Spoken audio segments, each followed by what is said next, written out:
السلام عليكم ورحمة الله تعالى وبركاته. الحمد لله رب العالمين، والصلاة والسلام على سيد المرسلين وعلى آله وصحبه أجمعين. أما بعد، فقد قال الله تعالى في القرآن العظيم وفي الفرقان المجيد بعد أعوذ بالله من الشيطان الرجيم. بسم الله الرحمن الرحيم. ألم تكن أرض الله واسعة فتهاجر في سبيل الله. وقال الله تعالى إلا المستضعفين من الرجال والنساء والولدان إلى آخر آية. قال رسول الله صلى الله عليه وسلم: ومن كان هجرته إلى الله ورسوله ومن كان هجرته إلى امرأة نكاح. وقال عليه الصلاة والسلام: صدق الله العلي العظيم وصدق رسول النبي الكريم ونحن على ذلك من الشاهدين والشاكرين. எல்லாம் அல்ல அல்லாஹுவின் அருளும் மேலான கருணையும் நம் அனைவர்கள் மீதும் வந்து சேரட்டுமாக. நமது உயிரினும் மேலான முஹம்மது முஸ்தபா ரசூலை கரீம் ஸல்லல்லாஹு அலைஹி வஸல்லம் அவர்களின் அன்பும் ஷஃபாஅத்தும் நாம் அனைவர்கள் மீதும் உண்டாகட்டுமாக.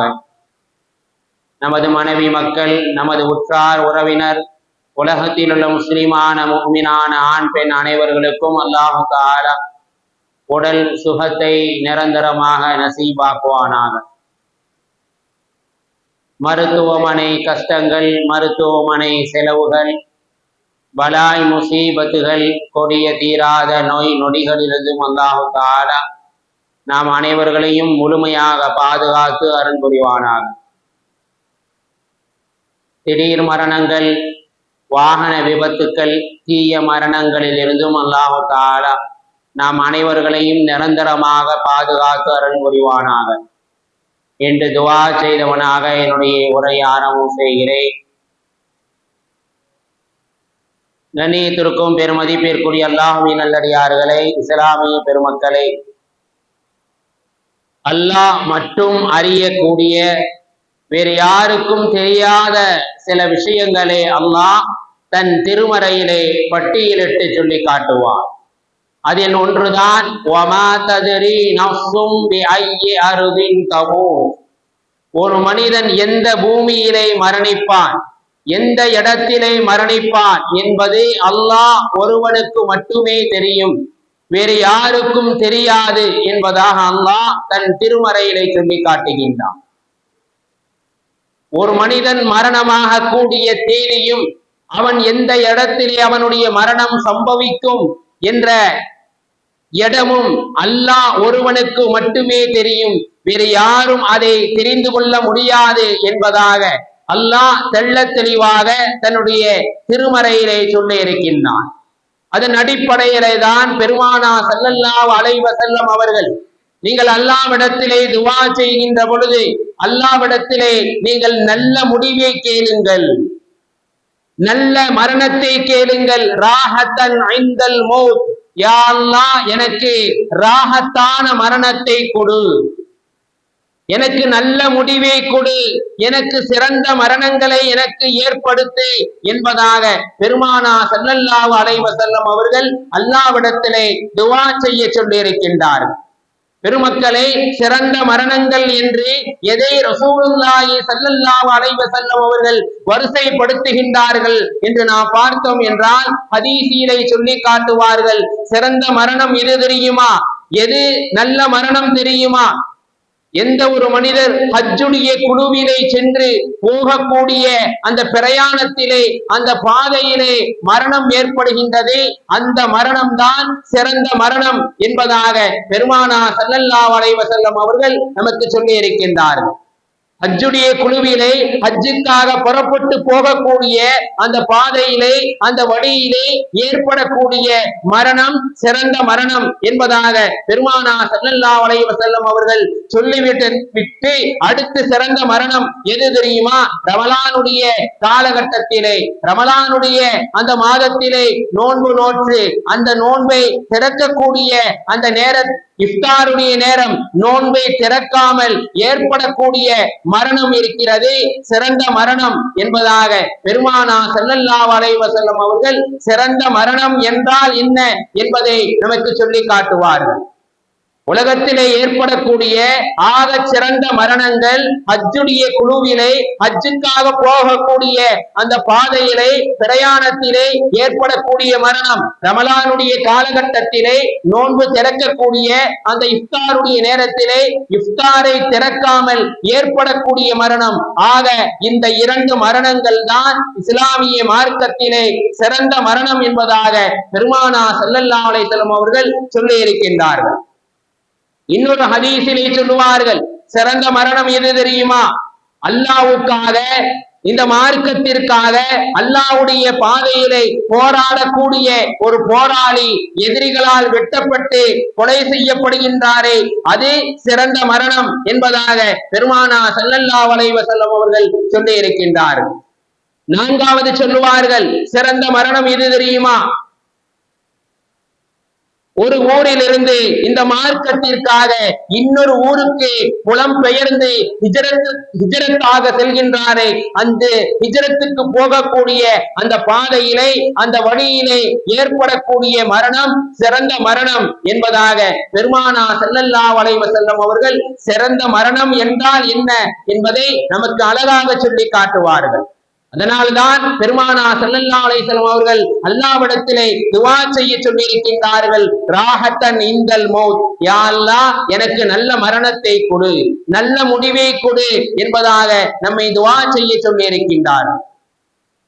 பெருமானார் ஸல்லல்லாஹு அலைஹி வஸல்லம் அவர்கள் சொன்னார்கள், எந்த ஒரு மனிதர் தன்னுடைய தாயகத்தை விட்டும் ஹஜ்ஜுக்காக நியத் செய்து அவர் புறப்பட்டு விட்டார், புறப்பட்டு போகக்கூடிய அந்த பாதையிலே அந்த வழியிலே அவர் மரணித்து விட்டார் என்றால் ஹஜ்ஜுக்கான கூலி அவருக்கு முழுமையாக கிடைத்து விடும் மட்டுமல்ல அவருக்கு ஷஹீதுடைய நன்மையை அல்லாஹ் தஆலா பதிவு செய்கின்றான் என்பதாக பெருமானார் ஸல்லல்லாஹு அலைஹி வஸல்லம் அவர்கள் சொன்னார்கள். இன்னும் ஹஜ்ஜு செய்யவில்லை, ஹஜ்ஜுக்காக போகக்கூடிய பாதையிலே அவர் மரணித்து விட்டார் என்றால் ஹஜ்ஜுக்கான கூலி கிடைக்கும் மட்டுமல்ல ஷஹீதுடைய நன்மை அல்லாஹ் பதிவு செய்கின்றான். இரண்டாவது, ஹஜ்ஜுக்கு சென்று விட்டார், ஹஜ்ஜுடைய அமலை செய்து கொண்டிருக்கிறார், இன்னும் முழுமையாக அந்த அமலை முடிக்கவில்லை, இடையிலே அவருக்கு மரணம் ஏற்பட்டு விடுமாயை அவருக்கு ஷஹீதுடைய நன்மை இருக்கின்றது. இன்னும் ஒரு மனிதர் ஹஜ்ஜுடைய அமல்களை நிறைவு செய்துவிட்டு தன்னுடைய தாயகத்துக்கு திரும்பக்கூடிய அந்த பாதையிலே அந்த வழியிலே அவர் மரணமாகிவிட்டார் என்றால் அவருக்கும் ஷஹீதுடைய நன்மை இருக்கின்றது. முழுமையான கூலி இந்த 3 கட்டங்களில் மரணமானவர்களுக்கு கிடைக்கும் என்பதாக பெருமானார் ஸல்லல்லாஹு அலைஹி வஸல்லம் அவர்கள் நமக்கு தெளிவுபடுத்துவார்கள். பெருமக்களே, அதன் அடிப்படையில் தான் இன்றைய ஆண்டு ஹஜ் செய்தவர்கள் எத்தனையோ உயிர்கள் என்னது செய்தது, அல்லாஹ்விடத்திலே பிடிக்கப்பட்டது.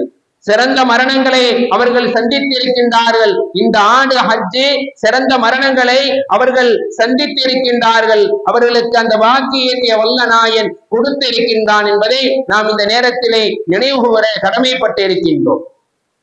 பெருமக்களே, பெருமானார் ஸல்லல்லாஹு அலைஹி வஸல்லம் அவர்களுக்கு சூரா நிசாவிலே ஒரு வசனம் இறங்குகின்றது. அல்லாஹ் மக்கா வாசிகளை எல்லாம் பார்த்து சொல்கின்றான், மக்காவிலே இருக்கக்கூடிய எல்லோரும் நீங்கள் மதீனாவுக்கு சென்று விடுங்கள், ஹிஜ்ரத்துக்கு போய்விடுங்கள் என்பதாக அல்லாஹ்வுடைய கட்டளை வந்துவிட்டது. மக்கா வாசிகளுக்கு மக்காவிலே இருக்கக்கூடிய இஸ்லாமிய குடும்பங்கள் எல்லோரும் மதீனாவை நோக்கி செல்ல இருக்கின்றார்கள்.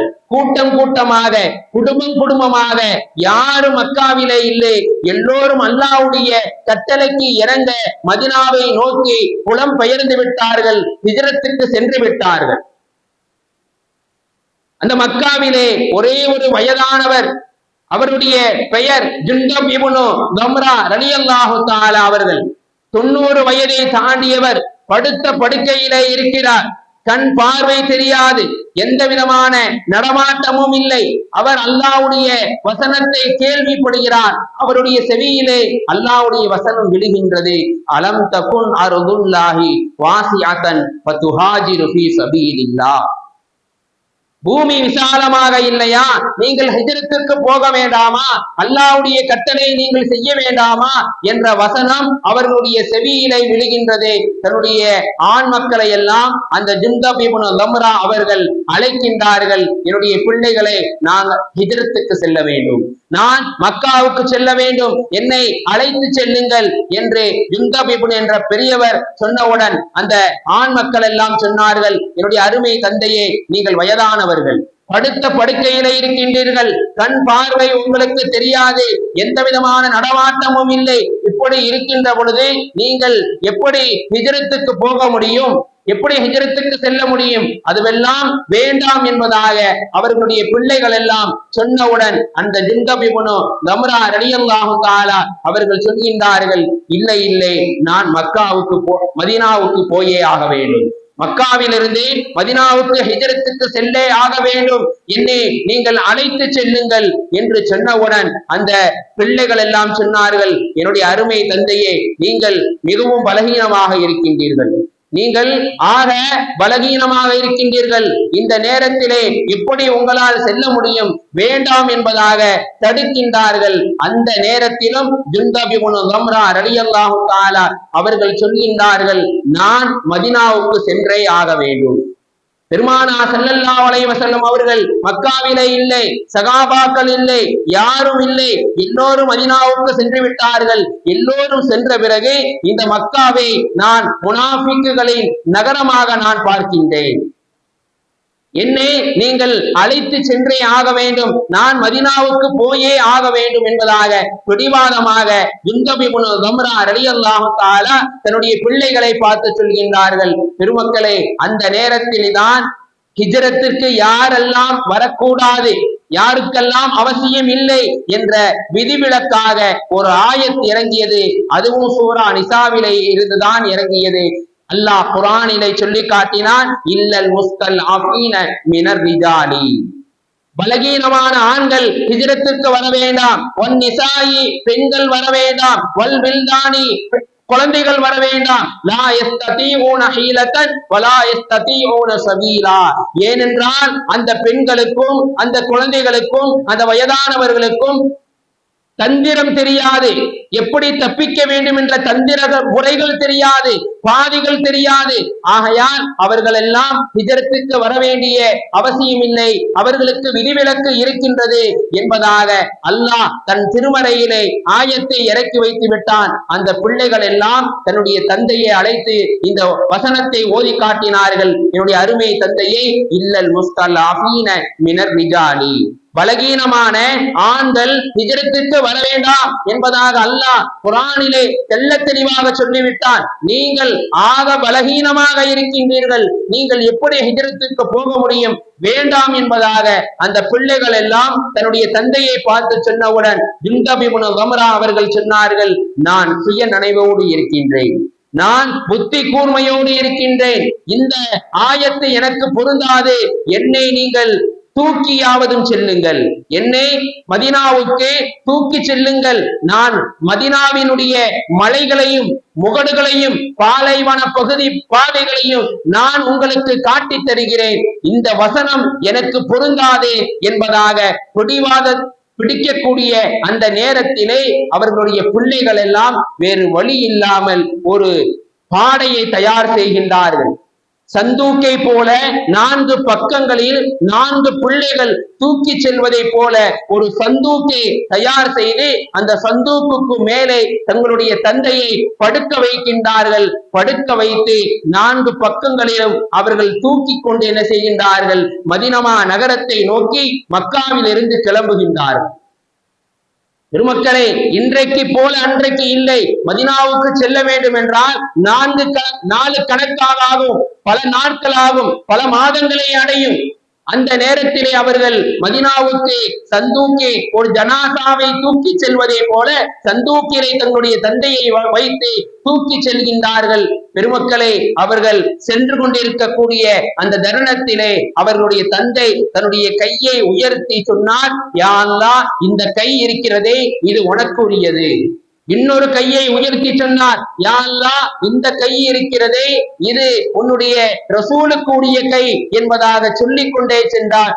பெருமக்களை, தன்ஐம் என்ற இடம் வந்தவுடன் மக்காவுடைய எல்லையை தாண்டிய பிறகு மக்காவுடைய எல்லையை தாண்டிய பிறகு அவருடைய உடல் மிகவும் மோசமாக ஆனது.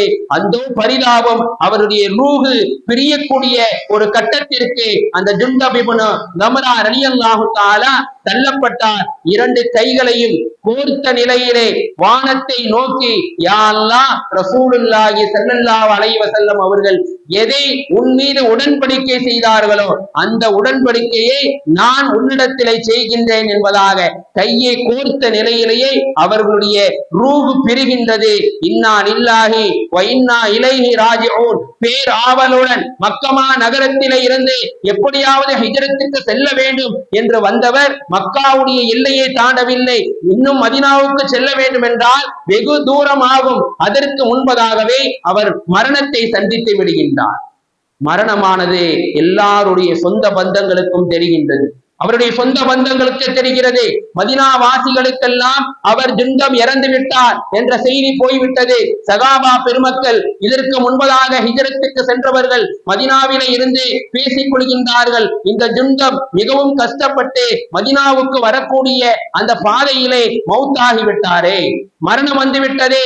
வந்தவர் மதீனாவுக்கு வந்திருந்தால் ஹிஜ்ரத்திற்கான முழு கூலி அவருக்கு கிடைத்திருக்குமே, அந்த கூலியை அவர் தவறவிட்டு விட்டாரே என்பதாக சஹாபா பெருமக்கள் எல்லாம் பரிதாபமாக அவரை பற்றி பேசக்கூடிய இந்த வார்த்தைகள் பெருமானா ஸல்லல்லாஹு அலைஹி வஸல்லம் அவர்களுடைய செவியிலே விழுகின்றது. நாயகம் ஸல்லல்லாஹு அலைஹி வஸல்லம் அவர்கள் இவருடைய விஷயத்திலே அல்லாஹ் என்ன சொல்ல இருக்கின்றானோ, இவர் சார்பாக அல்லாஹ் எந்த வசனத்தை இறக்க இருக்கின்றானோ என்பதாக காத்து கொண்டிருக்கக்கூடிய அந்த நேரத்திலே அல்லாஹ் குர்ஆனில் இருந்து ஒரு வசனத்தை இறக்கினான். அதுவும் சூரா நிசாவிலே பதிவு செய்யப்பட்டு இருக்கிறது. வமை யஹ்ருஜு மின் பைத்திஹி முஹாஜிரன் இலல்லாஹி வ ரசூலிஹி. எந்த ஒரு மனிதர் தன்னுடைய இல்லத்தில் இருந்து ஹிஜ்ரத்திற்காக புறப்பட்டு அல்லாஹ்வையும் அல்லாஹ்வுடைய ரசூலையும் நோக்கி ஹிஜ்ரத்திற்காக புறப்பட்டாரோ, சும்ம யுத்ரிகுல் மௌத், இடையிலே அவருக்கு மரணம் வந்து விட்டது, மரணத்தை அவர் சந்தித்து விட்டார் என்றால் ஃபக்கத் வகஅ அஜ்ருஹு அலல்லாஹ், அவருடைய கூலி அல்லாஹ்விடத்திலே உறுதியாகிவிட்டது. இல்லை, அவருக்கு அவருடைய கூலி அல்லாஹ்விடத்திலே கிடைத்து விட்டது, அவருடைய கூலி அல்லாஹ்விடத்திலே உறுதியாகிவிட்டது என்ற வசனம் இறங்கியது. பெருமானா ஸல்லல்லாஹு அலைஹி வஸல்லம் அவர்கள் இந்த வசனத்தை சகாபாக்களுக்கு ஓதி காட்டினார்கள்.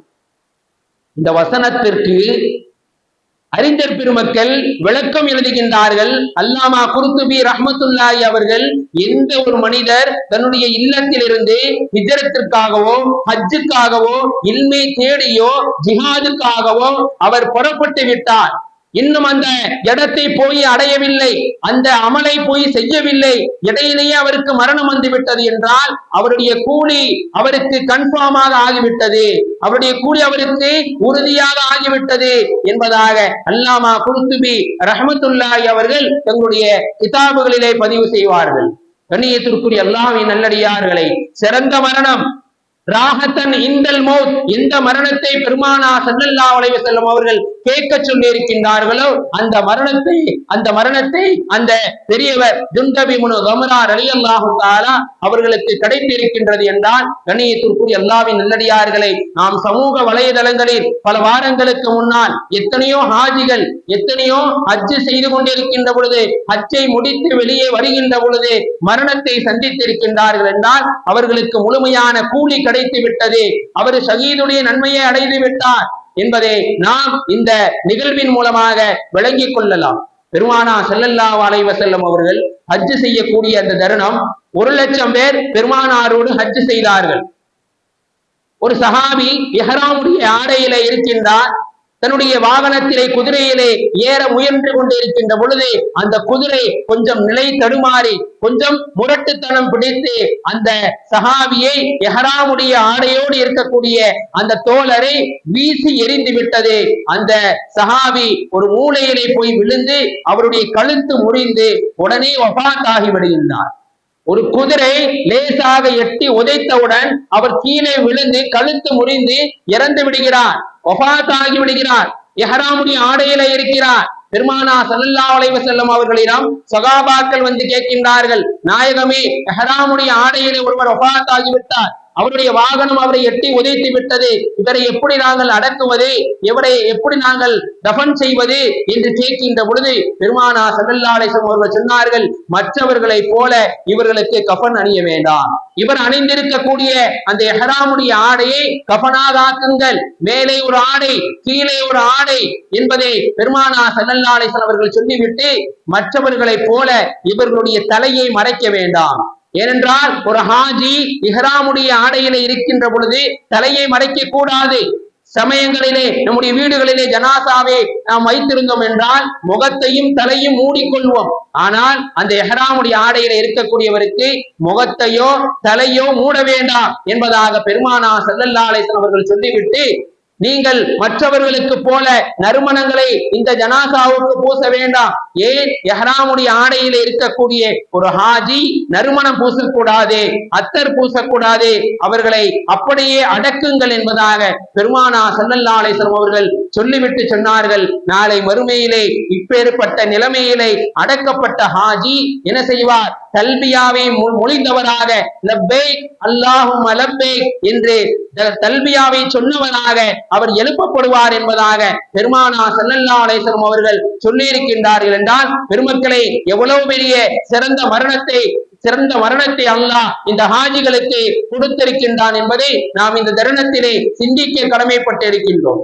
நாளை மறுமையிலே சமுதாயங்கள், இஸ்லாமிய சமுதாயங்கள் எழுப்பப்படுகின்ற பொழுது பிறந்த மேனியாக எழுப்பப்படுவோம். பிறக்கின்ற பொழுது எப்படி ஆடை இல்லாமல் தாயினுடைய வயிற்றில் இருந்து பிறந்தோமோ அதே போல நாளை மறுமையிலே எழுப்பப்படுகின்ற பொழுது பிறந்த மேனியாக, வாயை புத்தியவர்களாக, யா நஃப்ஸி யா நஃப்ஸி என்று சொன்னவர்களாக எழுப்பப்படுவோம். ஆனால் இப்பேற்பட்ட நிலைமையில இறந்த இந்த ஹாஜிகள் நாளை எழுப்பப்படுகின்ற பொழுது இஹ்ராமுடைய ஆடையோடு அவர்கள் எழுப்பப்படுவார்கள்.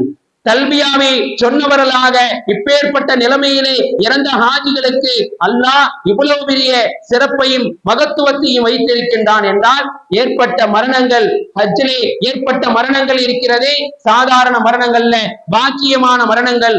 அல்லாஹ் இவர்கள் ஹாஜிகள் அல்ல, ஹாஜிகள் மட்டுமல்ல, இவர்கள் ஷஹீதுகள் என்பதாக பெருமானா ஸல்லல்லாஹு அலைஹி வஸல்லம் அவர்கள் சொல்லி இருக்கின்றார்கள். கண்ணியத்திற்குரிய அல்லாஹ்வின் நல்லடியார்களை, இஸ்லாமிய பெருமக்களை, இந்த ஹஜ்ஜு செய்யக்கூடிய இந்த நேரங்களிலே ஏன் இவ்வளவு மரணங்கள் ஏற்பட்டது, ஏன் இவ்வளவு மரணங்களை சந்தித்தார்கள் என்று நாம் ஆய்வு செய்து பார்க்கின்ற பொழுது, ஹஜ்ஜுக்கு சென்ற காலகட்டத்தில் இருந்து வெப்ப அலைகள் தாங்க முடியாத வெப்ப அலைகளை ஹாஜிகள் சந்தித்தார்கள்.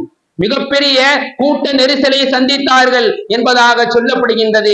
ஏன் இந்த அளவுக்கு கூட்ட நெரிசல் ஏற்பட்டது, அந்த அளவுக்கு ஏன் அனுமதி கொடுக்கப்பட்டது என்று நாம் பார்த்தோம் என்றால், நிறைய ஹாஜிகள் அனுமதி சீட்டு இல்லாமல் உள்ளே நுழைந்து ஹஜ்ஜை நிறைவேற்றி இருக்கின்றார்கள். அதன் ஒரு காரணம், கூட்ட நெரிசலை தவிர்க்க முடியாத ஒரு காரணம், எதற்காக வேண்டி அனுமதி இல்லாமல் நிறைய ஹாஜிகள் உள்ளே நுழைந்து இருக்கின்றார்கள். எந்த அளவுக்கு அந்த சவுதி அரசாங்கம் ஏற்படக்கூடிய மரணங்களுக்கு தீர்வு கண்டிருக்கின்றது என்பதை நாம் ஆய்வு செய்து பார்க்கின்ற பொழுது, ஒரு சில காலங்களுக்கு முன்னால் மிகப்பெரிய தீ விபத்தின் காரணமாக மரணங்கள் ஏற்பட்டது என்பதை நாம் என்ன செய்தோம்? பார்த்தோம். ஒரு மனிதர் தன்னுடைய அறையிலிருந்து கேஸை பத்த வைக்கின்ற பொழுது கேஸ் லேசாக லீக் ஆகி மிகப்பெரிய தீ விபத்தை உண்டாக்கி பல ஹாஜிகள் உயிரிழந்தார்கள். அதற்கு பிறகு சவுதி அரசாங்கம் இதுபோல் மரணங்கள் ஏற்படக்கூடாது என்பதற்காக தீ பிடிக்காத டெண்டுகளை, ஏசி டெண்டுகளை என்ன செய்தது? சவுதி அரசாங்கம் போட்டது. அதற்கு பிறகு அந்த ஜம்ரத்துல் என்ற தூண், அதாவது ஷைத்தானுக்கு கல்லெறியக்கூடிய அந்த இடத்திலே கூட்ட நெரிசலை தாங்க முடியாமல் பல ஹாஜிகள் மரணமானார்கள். அதற்கு பிறகு சவுதி அரசாங்கம் அதை கட்டுப்படுத்துவதற்காக அந்த தூணை மிகப்பெரிய ராட்சச தூணாக கட்டி ஒவ்வொரு புலோர்களிலும் மக்கள் நின்று கொண்டு அந்த ஜம்ரத் என்ற கல்லிலே அந்த ஷைத்தானுக்கு கல்லெறியக்கூடிய என்ன செய்தார்கள், ஒரு நிகழ்வை அங்கே ஏற்படுத்தினார்கள். இப்படி அவ்வப்போது ஏற்படக்கூடிய மரணங்களுக்கும் சேதாரங்களுக்கும் சவுதி அரசாங்கம் எல்லாவற்றையும் செய்து கொண்டிருக்கின்றது. பெருமக்களை, ஹஜ்ஜுக்கு செல்லக்கூடியவர்கள் ஒழுங்கான முறையிலே அதை பதிவு செய்து அனுமதியோடு சென்று நாம் என்ன செய்ய வேண்டும், அந்த ஹஜ்ஜை நிறைவேற்ற வேண்டும். அல்லாஹ்வுடைய நாட்டம் ஒரு பக்கம் இருக்கின்றது. இன்னும் நாம் சில விஷயங்களை பேணுதலாக நாம் இருந்தோம் என்றால் இது போல மரணங்களில் பாதுகாக்கப்படுவோம் என்பதிலே எவ்வித சந்தேகமும் இல்லை. ஆக கண்ணியத்திற்குரிய அல்லாஹ்வின் நல்லடியார்களை, இஸ்லாமிய பெருமக்களை, அல்லாஹ்விடத்திலே நாம் துஆ செய்கின்ற பொழுது நல்ல மரணத்தை கொடு, சிறந்த மரணத்தை கொடு, நல்ல முடிவை கொடு என்று நாம் துஆ செய்ய கடமைப்பட்டிருக்கின்றோம். இந்த ஆண்டு ஹஜ்ஜுக்கு சென்றிருந்த ஹாஜிகள், இறந்த ஹாஜிகளுக்கு அல்லாஹ் தஆலா முழுமையான கூலியை தந்தருள் புரிவானாக.